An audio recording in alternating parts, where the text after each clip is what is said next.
In VRED 2025.2 we have implemented many new features, tools and improvements that enhance your user experience, rendering and XR capabilities. Let's jump right into it.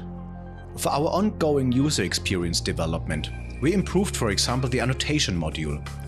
If you're working heavily with annotations, you will be happy to hear that we have built in our advanced search feature, which makes finding and selecting specific annotations very easy, especially on huge scenes with many annotations.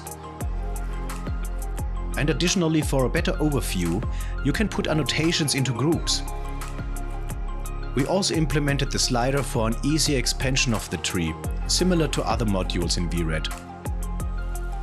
The GL info window is now renamed to GPU information and has a reworked UI for a quicker overview of the important information, like the driver versions and memory usage. In the scene graph, we added an extra button in the search area. This gives you the option to limit your search to the selected hierarchy instead of the entire scene file, which is also working when pressing Ctrl F on the keyboard.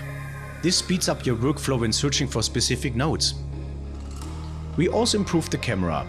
To make your life easier when working with physical cameras, you can now enable an automatic ISO adaptation. This will change the ISO values when changing the shutter speed or the f-stop automatically, which makes setting up your camera much easier. For example, when you want to create more depth of field within the scene, now the overall image brightness is not changing anymore. And also the new sensor response drop-down called HGX Custom will make your life easier when controlling both power and saturation.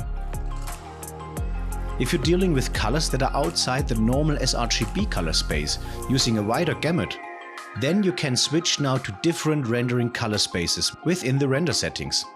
This can give you so much more flexibility, for example, when you want to work with high dynamic range output content.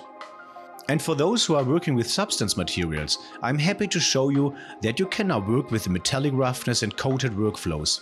Like here, where I'm using the code layer nodes within Substance Designer. And I have now the ability to control this code layer separately within VRED. This gives you so much more freedom in creating your materials and improves your visual quality. And additionally, you have the option to tell if the substance textures should be inlined or not. This can make the scene file smaller.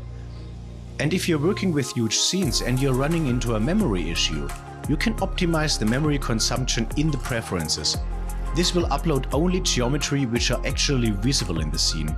It can make switching visibility a bit slower, but enables you to render large scenes.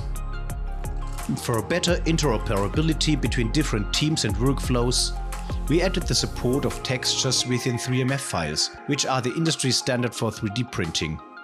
Now you can visualize the print files directly in VRED with all colors attached, like on this scan of myself. Or here, where I'm using a simulation outcome of this engineering part. And for people developing plugins, we also support now MIME data that allows drag and drop functionality from the scene graph or any other decoupled module. You can also find an example plugin UI where you can drag and drop nodes from the VRED UI and view the results in the terminal. Let me also show you our new environment, which you can download directly from the VRED library. Here you will find an exciting new fully detailed light tunnel environment, which you can now use for free. And last but not least, we have implemented the opportunity to pass the camera through on the HTC Vive XR Elite in OpenXR mode. Thanks for watching the video.